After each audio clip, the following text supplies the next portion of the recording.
그 사람하고 인사합니다. 주의 이름으로 사랑합니다. 주의 이름으로 사랑합니다. 오늘 이영자 성도님이 오셨고, 지난주에 잠깐 어디 다녀오셨고, 또 오늘 또 이선희 권사님이 또 조카가 결혼식이 있어서 내려가시고 못 오셨고, 그런데 오늘 또 아주 귀한 얼굴, 밝은 얼굴이 하나 있습니다. 우리 이영훈이 군대 상대 1년 6개월, 1년 8개월 동안 근무하고 마쳤습니다. 우리 크게 박수로 환영하겠습니다.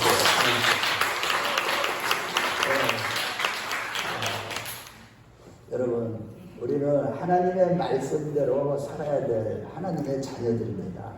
네. 하지 말아야 되는 건 하지 말고 하라는 것은 해야 됩니다. 오늘 본문은 이스라엘 백성들이 광야여정 40년 동안에 하지 말아야 될 것을 함으로 인해서 멸망을 당했기 때문에 너희들은 그것이 본보기로 삼아서 너희들은 그렇게 하지 말라는 교훈이에요. 그래서 이 개역 한글에는 옛날 성경책에는 그것이 거울이라고 얘기했는데 여기는 본보기라고 개역 개정에서 얘기를 했는데 어쨌든 오늘 설교 제목은 우상 숭배하지 말라는 거울입니다.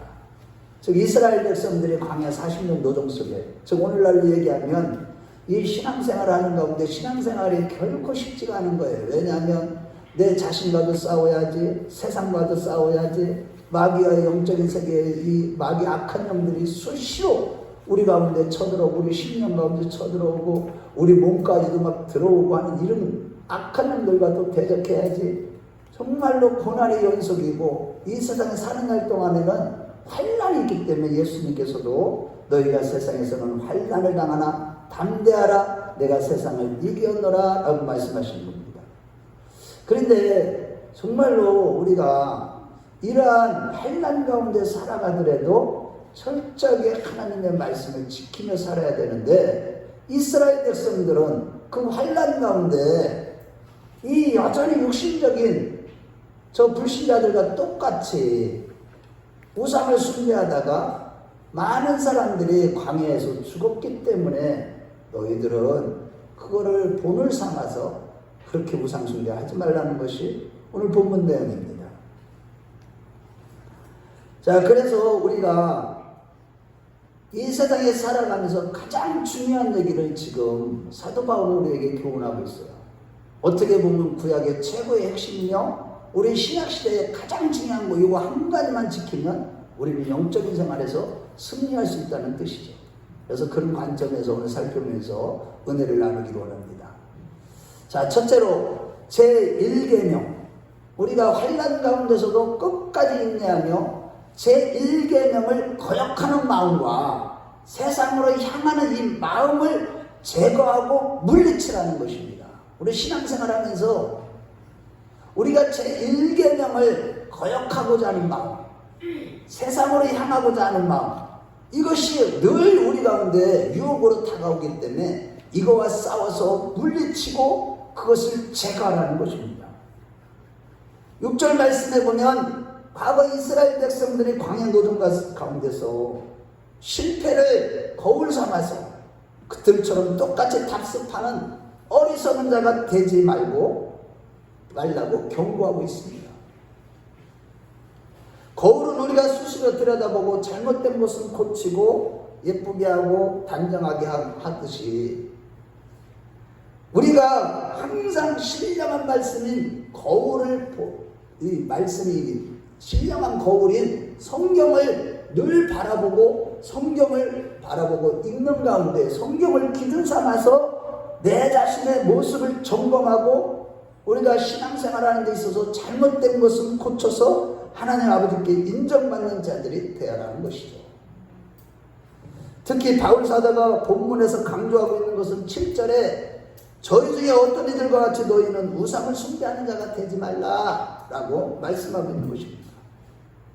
즉 저들이 우상을 숭배하다가 광야에서 멸망을 받았으니 너희는 이 세상에 살아가면서 신앙생활하면서 절대로 우상 숭배하는 자에 빠지지 말라 이런 교훈을 준 것입니다. 그렇습니다. 여러분, 하나님을 경외한다는 것은 우상을 숭배하지 말라 이 얘기는 제1계명을 얘기하는 것이죠. 하나님을 경외하라 이 말씀은 전도서 12장 마지막 말씀처럼 인생의 본분입니다. 하나님을 경외하는 것이 인간의 본분이에요. 즉 하나님 한 분만을 두려워하도록 우리를 하나님이 지으셨다는 겁니다. 그것이 마땅한 일이기 때문에 그걸 반드시 지켜야 하는 것입니다. 그래서 신의 선언하게 10계명 중에 첫 번째 계명이 바로 나 외에 다른 신을 섬기지 말라는 이 계명인 것입니다. 다시 말해서 구약 성경의 핵심은 10계명이요. 10계명의 핵심은 우상을 숭배하지 말라는 제1계명인 것입니다. 이는 아담 안에서 모든 사람이 죄인됐다는 것과 같은 대표성의 원리와 똑같은 겁니다. 즉 모든 계명은 10계명은 제1계명 안에 다 들어있다고 할 수 있는 것입니다. 그래서 제1계명을 잘 지키고 정확하게 지키면 모든 계명을 지킨 것과 같은 것입니다. 그래서 출애굽기 20장 4절에서 5절 말씀을 볼 때도 제2계명 역시 1계명에 우상 숭배하지 않는 방법을 구체적으로 제시하시면서 하나님은 질투하시는 하나님이시니 만일 어기게 되면 3, 4대까지 그 죄값을 치러야 한다고 말씀하고 있는 것입니다. 이같이 하나님만 경외하는 것이 모든 계명의 핵심이기 때문에 신명기 5장 8절과 9절 말씀에서도 다시 한번 기록하고 있듯이 진정한 믿음을 가진 성도라면, 성령으로 거듭난 성도라면 우리는 절대로 우상숭배를 빠져서는 안 되는 것이죠. 그러나 이스라엘 백성들은 어땠나요? 그들은 애굽에서 노예 생활하는 그들을 하나님께서 울부짖는 소리를 들으시고 건져내 주셔서 광야로 이끌어 주셨는데 하나님을 섬기도록 하나님을 경외하도록 그들을 이끌어 주셨건만 그들은 출애굽기 32장 1절부터 35절 말씀을 볼 때 하나님의 사람 모세가 제6체로 시내산 등정할 때 40일 동안 금식하면서 하나님께로부터 직접 10계명이 새겨진 두 돌판을 받아가지고 산 밑으로 내려올 때 산 아래에서는 아론을 비롯한 이스라엘 백성들은 금송아지 우상을 만들어 놓고 그 앞에 저놈에 뛰놀면서 하는 말이 이는 우리를 인도할 신이라고 하면서 하나님 앞에 큰 범죄를 저지르고 만 것입니다. 그러나 분명히 모세는 6차로 시내산을 등장할 때 하나님과 있는 시간이 길어질 것을 예감하고 이미 출애굽기 24장 14절 말씀을 보면 장로들에게 이르되 너희는 여기서 우리가 너희에게로 돌아오기까지 기다리라. 아론과 우리 너희와 함께하리니 무릇 일이 있는 자는 그들에게 나아갈지라고 미리 당부했으나 40일 동안 모세가 산에 올라가서 내려보지 않으니까 그들은 산 아래에서 어떻게 했나요? 우리 한번 출애굽기 32장 1절 말씀을 찾아서 읽어보겠어요. 저 구약 성경 저기 가고 창세기 다음에 출애굽기 두 번째 책이죠. 32장으로 가봐요. 1절에 어떻게 하고 있는가. 출애굽기 32장 1절. 자, 130페이지에 있어요. 구약 성경 출애굽기 32장 1절. 이거는 찾아봐야 돼요. 자, 시작.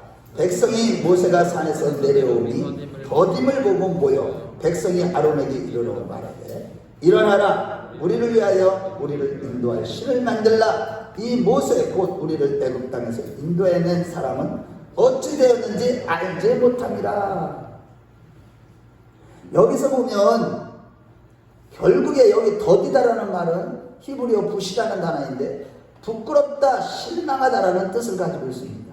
즉 백성들은 하나님 앞에 죄 있는 인간의 모습으로 올라간 모세의 신변을 절대 주권자, 절대 의로우신 하나님 앞에 심판하는 분이신 하나님 앞에서 인간의 몸으로 올라간 모세를 걱정해 주기는커녕 오히려 실망하며 모세를 기다리겠다는 기대나 소망이 전혀 없었음을 보여주고 있는 거예요. 광야의 고난 중에도 끝까지 인내하지 못하고 소망을 잃어버린 백성들은 아론에게 일어나라고 하며 우리를 위하여 인도할 신을 만들라고 했을 때 여기에 보면 일어나는 앞에 알이라는 전치사가 히브리어 전치사가 있는데 이 알이라는 대적하다라는 뜻을 가지고 있듯이 백성들은 한마디로 아론에게 협박을 하면서 우리를 위하여 우상을 만들라고 명령조로 이렇게 신을 만들라고 한 겁니다. 백성들의 이 같은 행동은 지금까지 이끌었던 모세를 거부하는 것이며 이스라엘의 영적 타락을 보여주고 있는 것입니다. 결국 출애굽기 32장 3절에서 5절 말씀해 보면 백성들은 송아지 형상을 새겨서 만들었고 아론은 비정통적인 절기를 거짓으로 선포했지만 그날은 하나님이 지정한 절기도 아니고 하나님의 말씀을 변개시키는 큰 죄를 짓고 만 것입니다. 말씀을 변개시킨 거예요. 아론도. 이는 오늘날 오직 하나님의 절대의가 되시는 예수 그리스도를 믿는 신앙이 아니라 안식교와 같이 오늘날 교회 안에 침투한 기복신앙과 같이 율법을 지킴으로 말미암은 하나님의 자기의 의를 자랑하는 비정통적인 신앙으로 교회를 어지럽게 하려는 자들이 있을 수 있다는 것을 교훈으로 말씀해주고 있는 것입니다. 그러나 분명한 것은 성경만이 우리의 신앙인 생활의 캐논, 곧 잣대로서 우리는 성령에서 벗어난 어떤 행동들을 절대로 용납하지 않아야 할 줄로 믿습니다. 그렇지만 모세의 조력자로 있으면서 의지가 약하고 소극적이었던 아론은 저들의 위협에 굴복해서 너희 아내와 자녀와 귀의 금고리를 빼어 내게로 가져오라고 했고 타락한 백성들은 귀에서 금고리를 빼어 아론에게 가지고 오자 아론이 금고리를 받아 부어 각도로 새겨서 송아지를 형상을 만들고 만 것입니다. 아론은 모세의 형이요 이스라엘 백성의 지도자로서 모세가 올라가서 늦게까지 내려오지 않을 때 백성들을 안정시키고 하나님 앞으로 잘 인도했음에도 불구하고 백성들의 그 협박하는 말에 싸우지 못하고 굴복하여서 금송아지 형상의 우상을 만들고 만 것입니다. 이러한 모습은 마지막 때인 오늘날 배도하는 지도자들의 모습, 성도들이 정말로 복음을 깨닫지 못하고 복음을 만나지 못함으로 인해서 엉뚱한 하나님의 말씀에 벗어나는 엉뚱한 것을 요구할 때 그것을 잘못했다고 반드시 다시 백성들이 아는 것 잘못된 것을 가르쳐서 고쳐서 올바른 신앙을 갖도록 인도하지는 못할지언정 오히려 백성들 그들의 신자들이 요구하는 그 사항을 들어주고 굴복한 것과 똑같이 타협하는 모습을 보여준 것입니다. 오늘날 수많은 목사들이 성도들의 기분만 맞추지 하나님의 말씀에 순종하는 복음을 깨닫지 못하니까 엉뚱한 일로 사람만 끌어모이기 위해서 애쓰는 그런 모습을 보여주고 있는 것이죠. 그리고 백성들은 아예 지도자 모세를 부르기를 이 모세라고 부르면서 지도자 모세를 아주 업신여기고 경멸하는 표현까지 쓴 것입니다. 그 원인에 대하여 사도행전 7장 39절부터 40절 말씀에 보면 성령의 사람 스데반 집사는 이스라엘 백성들은 모세에게 복종치 않고자 하는 거절의 마음과 그 마음이 여전히 애굽으로 향하고 있었다고 증거한 것입니다. 즉 광야에 등에서 늘 육신적인 생각을 하며 심각하게 타락한 백성들은 여전히 불복종과 눈에 보이는 화려한 세상을 상징하는 이 세상 애굽으로 향하는 마음이 있었던 것입니다. 결국 고난 중에 마음을 지키지 못하고 불복종과 세상으로 향하는 마음이 가득한 결과 그들은 우상숭배에 빠진 것입니다. 그들이 왜 불복종했습니까? 그들의 마음 자세가 이미 하나님의 말씀에 거역하고자 하는 육신적인 모든 생각과 마음은요, 이 육성으로 가득해 있으면 하나님의 말씀을 따르지도 못하고 거역할 수밖에 없다고 로마서에 말씀하고 있듯이 그 거역하는 마음으로 가득하고 있었고 고난 중에 오히려 눈에 보이는 세상 화려한 것으로 쫓아가고자 하는 그 마음이 그 세상으로 향하고 있었기 때문에 그들은 이런 엄청난 죄를 저지르고 만 것입니다. 반면에 절대 순종과 오직 하나님을 향한 마음으로 충만했던 모세는 어떻게 했습니까? 모든 백성들이 자기를 경멸하고 업신여기고 거절했지만 사랑으로 그들을 대했습니다. 출애굽기 32장 11절부터 14절 말씀에 보면 하나님을 배반하고 우상을 섬겼던 이스라엘 백성들을 하나님께서는 당장 죽이시겠다고 진노하셨지만 모세의 애절한 중보 기도로 인해서 하나님의 심판을 면하게 되었던 것입니다.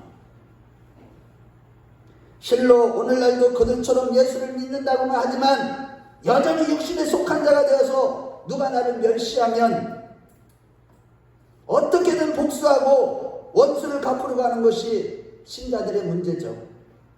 하나님은 뜻은 어디 간데없고 자기 뜻대로 되지 않으면 자식이든 어떤 사람이든 미워하고 멸시합니다. 심지어 자기 뜻에 맞지 않는 자들이 망하기를 바라는 것이 대부분의 육신에 속한 자들, 육성으로 가득한 신자들의 모습인 것입니다. 그러나 영적인 사람 모세는 출애굽기 32장 11절 말씀에 보면 우리 한번 같이 읽어보겠어요. 32장 11절. 자, 시작. 모세가 그의 하나님 여호와께 구하여 이르되 여호와여 어찌하여 그 큰 권능과 강한 손으로 애굽 땅에서 인도해내신 주의 백성에게 진노하시나이까 라고 하면서 모세는 악을 악으로 갚지 아니하고 오히려 우상 숭배를 했던 그들을 용서해달라고 간구했던 것입니다. 마치 베드로전서 3장 8절에서 9절 말씀에 악을 악으로 욕을 욕으로 갚지 말고 도리어 복을 빌라 이를 위하여 너희가 부르심을 받았으니 이는 복을 이어 받게 하려 하심이라고 했듯이 모세는 악을 악으로 갚지 아니하고 욕을 욕으로 갚지 아니하고 도리어 복을 빈 것입니다. 이게 영적인 사람들의 모습이에요. 참 신앙인들의 모습인 것입니다. 우리 모두 그러한 자들이 되시길 주의 이름으로 축원합니다. 물론 모세도 처음에는 타락한 백성들이 금송아지 우상 앞에 춤추는 것을 보고 크게 분노했습니다. 그래서 하나님께 주신 증거의 두 돌판을 산 아래로 내려던져서 산산조각이 나게 깨뜨려 버렸던 것이죠.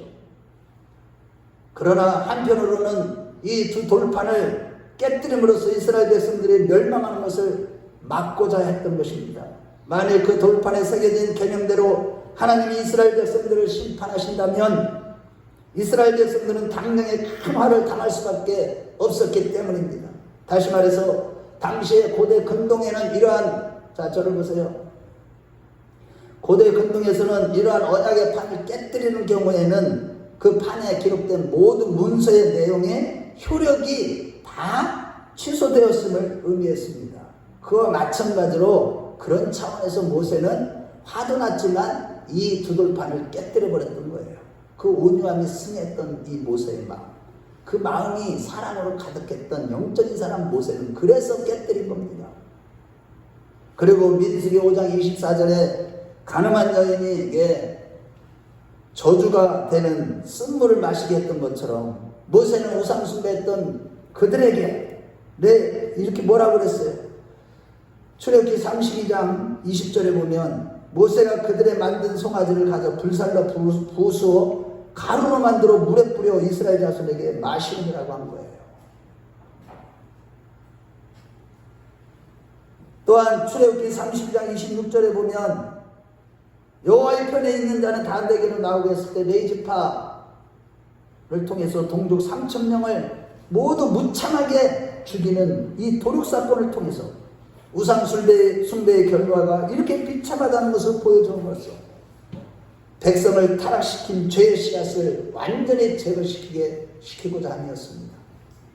더 근본적으로는 출애굽기 24장 6절에서 8절 말씀에 보면 모세가 세부 언약을 10계명 외에도 세부 언약 600열 세 가지의 언약을 이렇게 선포하면서 그거 다 낭독한 후에 백성에게 피를 뿌리면서 이 피는 언약의 피라고 했듯이 너희들이 지금 우상을 섬기며 언약을 파괴하는 것은 죽음이라는 사실을 실감나게 보여준 것입니다. 한마디로 우상을 숭배하지 말고 하나님 한 분만을 경외하는 것이 사는 길이라는 것을 보여주는 행동을 한 것입니다.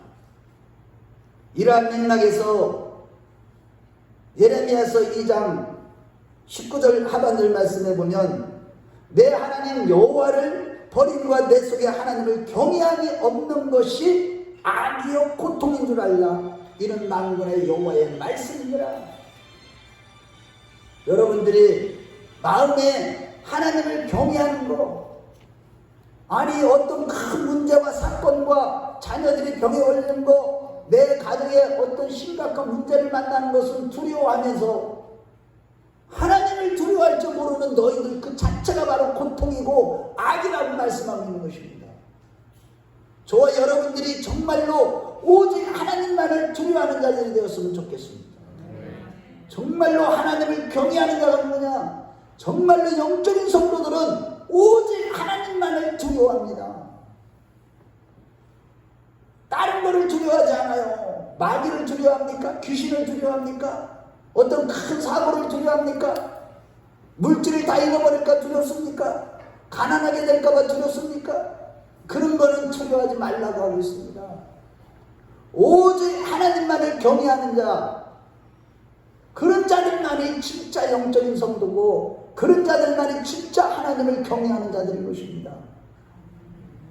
하나님은 지금 이것을 지킬 때 우리는 모든 구약의 율법을 다 지키는 것 같다는 뜻으로 말씀하고 있는 것입니다.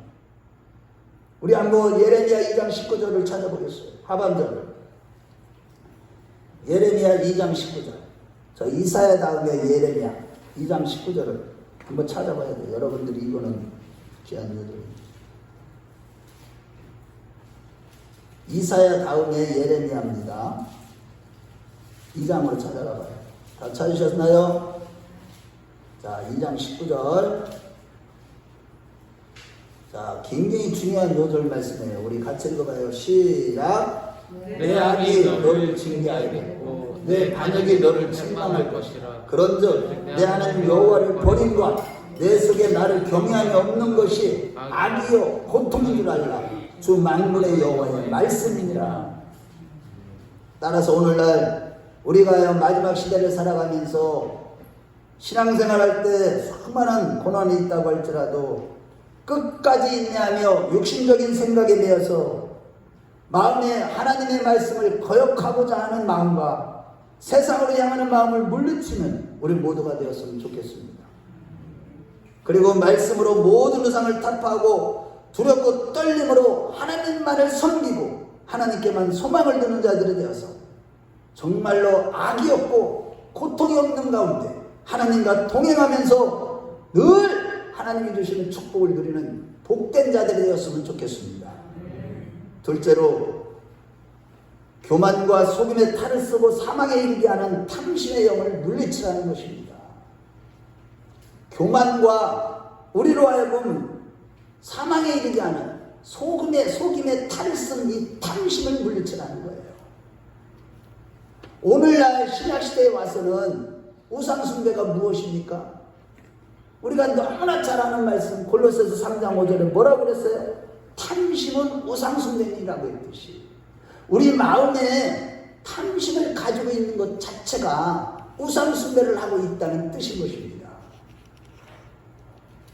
이스라엘 백성들이 우상을 숭배함으로 멸망했던 것처럼 오늘날 인생들의 모든 문제의 근본적인 원인은 탐심의 우상숭배에 있는 것입니다. 마음의 탐심의 우상숭배를 하기 때문에 우리 가정의 문제, 영적인 문제, 하나님과의 관계의 문제, 모든 문제가 마음의 탐심에서 비롯되는 것입니다.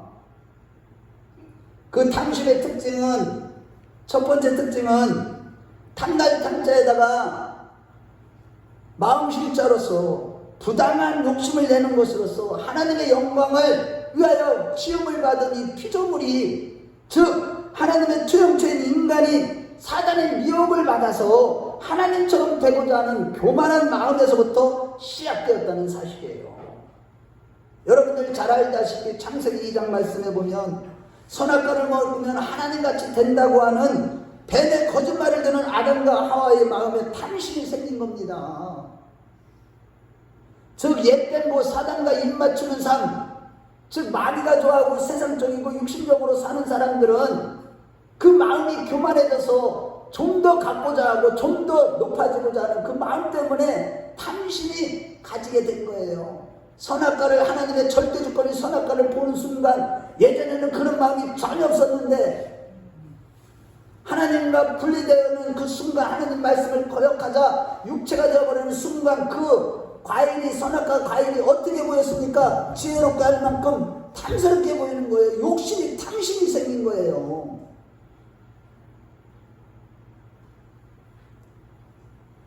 마지막 종말에도 이러한 탐심으로 말미암아 전 인류에게 사망이라는 것이 왔듯이 마지막 때도 이런 탐심의 대를 짓다가 결국에는 다 발가벗기고 그 살을 다 먹고 아예 불살라 비참하게 죽게 만든다고 성경은 분명히 예고하고 있습니다.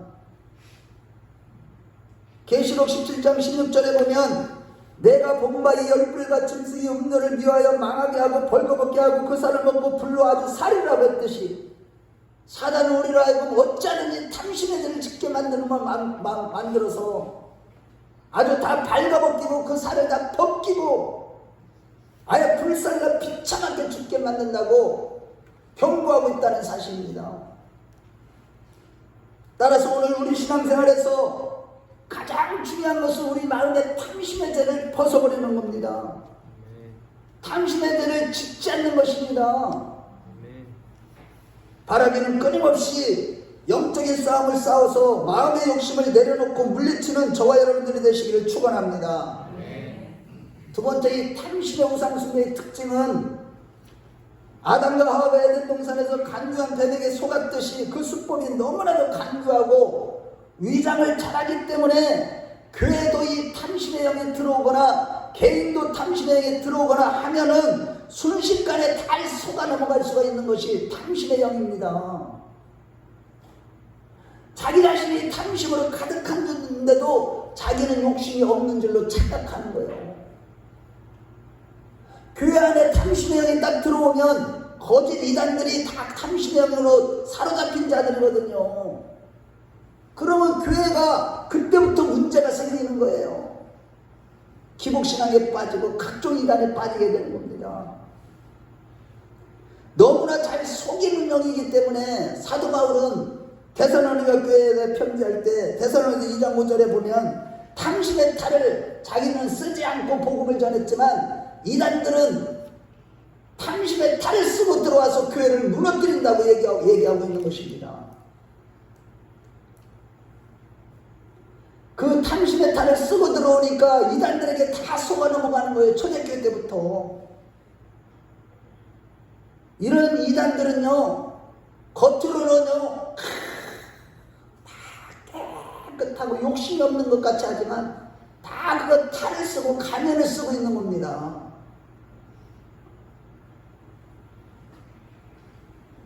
야고보서 1장 15절에 그래서 욕심이 잉태한즉 죄를 낳고 죄가 장성한즉 사망을 낳느라고 했듯이 탐심의 탈을 뜨고 행동으로 옮겨서 결국은 끝장을 보고야만은 끔찍한 죄가 바로 탐심의 죄이기 때문에 그 끝은 사망이기 때문에 우리 안에 일어나는 아주 작은 욕심도 가볍게 보시면 큰일 나는 거예요. 여러분들이 경건 생활하는 데 있어서 가장 신경 써야 되는 건 마음에 작은 욕심이라도 일어나는 이 탐심이에요. 잘 들으셔야 돼요. 오늘 말씀은 잠언 1장 19절을 한번 찾아보겠어요. 이 탐심은요 우리라고 생명을 다 뺏어갑니다. 기쁨이 없어요. 사는 맛이 없습니다. 한번 보세요. 탐심은 어떻게 만드나 우리로 하여 자기 혼자는 잘났다고 하지만 똑똑하다고 하지만 다 망하게 돼 있다니까. 생명을 잃어버린다니까. 잠언 1장 19절입니다. 자, 우리 한번 보세요. 자기 이익만을 추구하는 탐심을 가진 자들. 자, 시작. 이익을 탐하는 자는 모든 자의 길을 다 잃어하여 자기의 생명을 잃게 합니다. 우리로 하여금 생명을 잃고 사망에 이르게 하고 결국에는 지옥까지 끌고 가는 것이 이 탐심의 죄예요.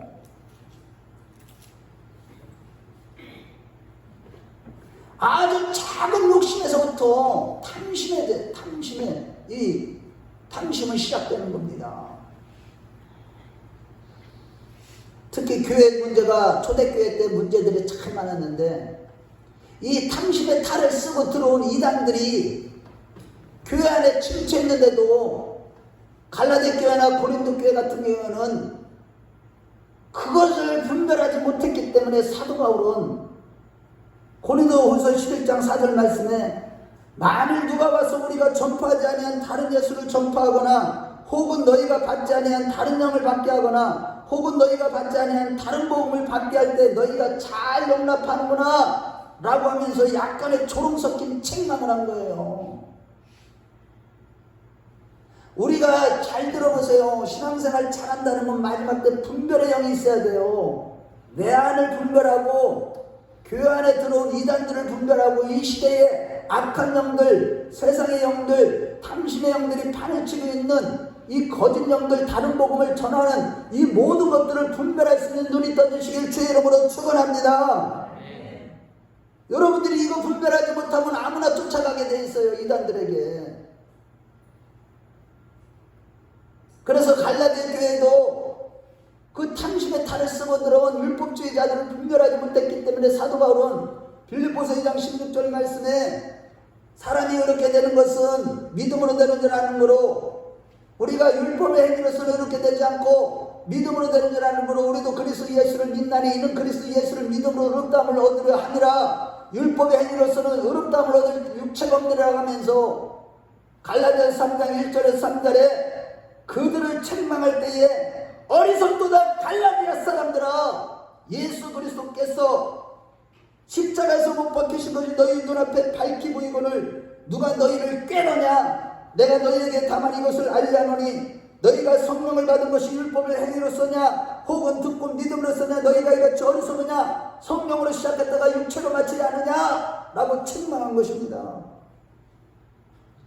이같이 율법주의 이단들은 탐심의 탈을 쓰고 자기들의 욕심을 채우기 위해서 가면을 쓰고 교회 안에 들어와 성도와 교회들을 무너뜨리려고 했던 것입니다. 이 탐심의 영이 교회 안에 들어오거나 성도들 안에 들어오면 다 무너집니다. 이같이 초대교회 당시뿐만 아니라 오늘날에도 신천지나 안성홍 하나님의 증인회 같은 이러한 탐심의 틀을 쌓은 자들을 잘 분별하고 우리는 절대로 용납해서는 안 되는 것이죠.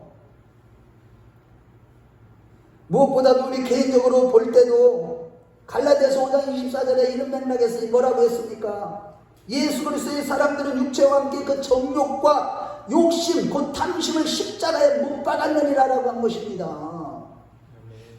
진짜 그리스도인은 누구냐? 구원받을 그리스도인들은 마음에 정과 욕을 십자가에 못 박은 자들, 욕심을 십자가에 못 박은 자들이라고 말씀하고 있는 것입니다. 여기서 탐심이라고 번역된 명사 에피디미아는 달려있다, 갈망하다, 욕정이 타오르다 뜻을 가진 에피디메오 동사의 파생어로서, 그런데 이 신약성경에 보면 에피디미아는 인간의 마음이나 인간 그 자체, 그리고 인간이 행하는 것이나 원하는 것을 가리킬 때 욕심, 탐심, 사욕, 정욕으로 번역된 반면에 예수님과 진정한 성령으로 거듭난 영적인 사람들을 가리킬 때는 뭐라고 했느냐면, 사용될 때는 주어고 성도가 주어가 될 때는 원하는 것, 그것이 누가복음 22장 15절이나 데살로니가서 2장 17절 집에 가서 한번 찾아보세요. 원함으로 번역하고 있어요. 그러니까 우리 진정으로 거듭나는 것은, 에피디미아는 우리 원하는 것, 성도가 원하는 것, 예수께서 원하는 것을 이렇게 번역을 했는데, 똑같은 에피디미아지만은 이 육신에 속한 자들, 즉 자연인들, 불신자들은 뭐라고 그랬어요?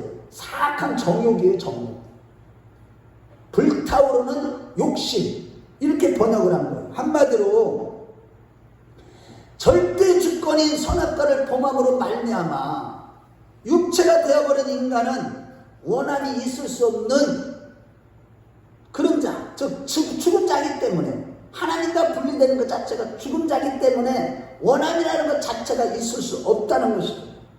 그런데도 불구하고 원한다는 것은 그 자체가 욕심이요 탐심일 수밖에 없는, 이것이 하나님처럼 되어버린 모든 인간의 근원적이고도 비극적인 문제인 것입니다. 하나님의 율법을 범함으로, 율법 절대주권, 절대의를 범함으로 말미암아 하나님과 분리가 되어서 육체가 되어버린 우리 인간, 모든 인간들의 비극적인 게 뭐냐? 그 마음에 탐심이 생긴 거예요. 탐심이. 그래서 우리는 예수를 믿는 자들은 정가욕을 십자가에 못 박아내려라 했듯이 늘 항상 내 자신의 정욕, 마음의 탐심을 계속 영적인 싸움을 싸워서 물리쳐야만 하는 것입니다. 아멘. 아멘. 여기 욕심 없는 사람이 없다니까. 영적인 싸움 안 해도 되는 사람은 아무도 없다니까, 여러분들. 이러한 맥락에서 갈라디아서 1장 6절에서 9절 말씀을 보면 탐심의 탈을 쓰고 예수 믿음의 율법을 행한다 한다면 다른 복음을 전하는 율법주의자들은 성경은 저주하고 있는 것입니다. 그러므로 여러분, 우리의 심령에 탐심이 조금이라도 발견되는 즉시 말씀과 성령의 능력으로 물리치는 자들이 되십시오. 아멘. 마음에 욕심이 있다면 벌써 나는 육의 사람이라는 뜻이에요. 아주 작은 욕심에서 시작되는 가면을 쓰는 이 마음의 탐심은요, 궁극적으로 우리로 지옥으로 끌고 가는 아주 끔찍한 죄이기 때문에 이러한 맥락에서, 이러한 차원에서 예수님께서 마태복음 7장 22절 23절에 나더러 주여 주여 하는 자마다 다 천국에 갈 것이 아니요 다만 하늘에 계신 내 아버지 뜻대로 행하는 자라에 들어가리라. 그날에 많은 사람이 나더러 이르되 주여 주여 우리가 주의 이름으로 선지자 노릇하며 주의 이름으로 귀신을 쫓아내며 주의 이름으로 많은 권능을 행하지 아니하였나이까 하리니 그때 내가 그들에게 밝히 말하되 내가 너희를 도무지 알지 못하니 불법을 행하는 자들아 내게서 떠나가라고 하신다고 경고하고 있는 것입니다. 여전히 세상과 육신에 속한 자가 되어서 마음의 탐욕과 탐식과 탐색으로 가득하여 종교 생활하면서도 나는 하나님의 뜻대로 하나님이 인정하는 신앙생활을 한다고 착각할 수 있으나 마지막 날에 주님께서 그들에게 이 불법을 행하는 자들아 내가 너를 도무지 알지 못하니 나를 떠나가라 라고 하시는 그런 말씀을 들을 수 있다는 것이죠. 이렇게 성경은 분명히 경고하고 있습니다. 그러므로 여러분, 정신을 차리고 늘 성령의 도우심을 받아 아주 작은 욕심에서 시작되는 탐심을 성령이 계시해 주실 때, 내 안에 있는 욕심을 계시해 주실 때 즉시 회개함으로 영적인 싸움을 싸워서 완전히 그 탐심을 물리치는, 그러므로 인해서 주님께 인정받아 가나안 천국에 들어가는 우리 모두가 되시길 주의 이름으로 축원합니다. 여러분, 진짜 성령의 사람들은 내 안에 있는 뭐 죄를 본다고 그럴 때 탐심의 죄, 내가 살아있으면 탐심이 있다는 거예요. 내가 살아있다는 그 자체가. 그러니 우리가요 천국 갈 때까지 얼마나 처절하게 이 탐심의 영과 영적인 싸움을 싸워야 되는지 몰라. 날마다 정과 욕을 십자가에 못 박지 않으면 안 돼. 사도 바울 얘기처럼. 결론입니다. 우리는 대부분 하나님 아버지 뜻대로 잘 믿고 있다고 착각하지만 아버지 뜻과는 전혀 다른 불법을 행하는 자가 되어서 책망을 받을 수 있다고 성경은 분명히 우리에게 경고하고 있습니다. 즉 여전히 탐심의 우상, 그 자아를 숭배하면서도 자기는 잘 믿는다고 착각할 수 있으나 탈을 쓰고 우리를 속이는 탐심에 우리가 속는다면 누구나 지옥 경벌에 이를 수 있는 것입니다. 정말로 이 마음의 욕심은요 별의별 모습으로 다 나타나요. 이 욕심 탐심은요 명예뿐만 아니라 자기 의를 내고자 하는 자기를 자랑하는 것뿐만 아니라 이 탐심의 영은요 아주 모든 인생의 문제를 다 일으키는 아주 근원적인 문제예요.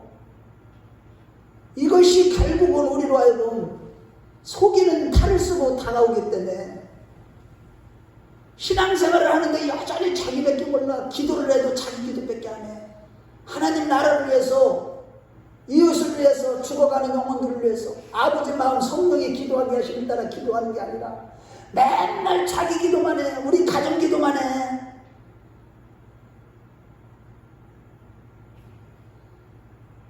기도하지 말라는 얘기가 아니죠. 기도를 할 때 방향이 잘 돼야 된다는 뜻이에요. 당신을 물리치는 기도가 돼야 돼요. 기도하다 보면 내가 없어져야 되는 거예요. 우리 모두 그런 수준에까지 자라가시길 축원합니다.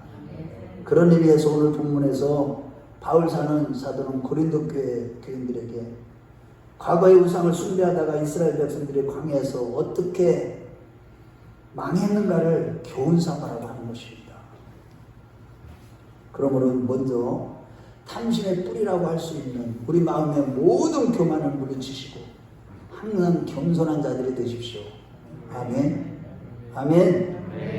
우리 내면에 작은 욕심은 있잖아요. 내가 높아지려고 하는 거나 더 가지려고 할 때 시작되는 거예요. 이게 다 교만이잖아요. 높아지려고 하고 내가 높으니까 더 많이 가져야 되고 더 이렇게 해야 되고 다른 사람보다 더 뭐를 해야 되고 이런 것에부터 뭐가 탐심이 시작되는 거라니까. 교만한 마음에서 탐심이 또 비롯되는 거예요. 마귀의 속성이 교만이잖아요. 가장 큰 교만, 거짓과 교만.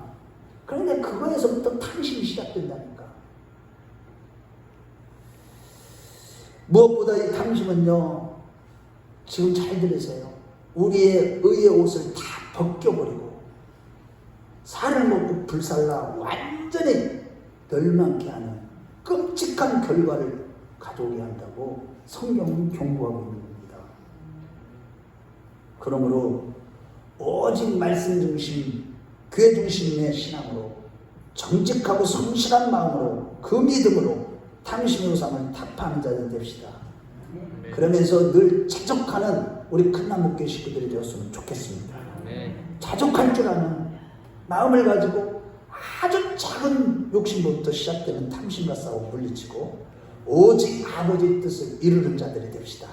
항상 말씀과 기도로서 내 안에 아주 작은 욕심으로 시작되는 탐심의 영과 항상 싸워 이기는 자들이 되시길 주의 이름으로 축원합니다.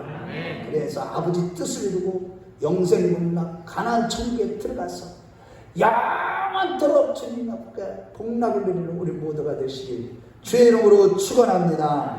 주의 이름으로 축원합니다. 우리 다 같이 기도하겠습니다.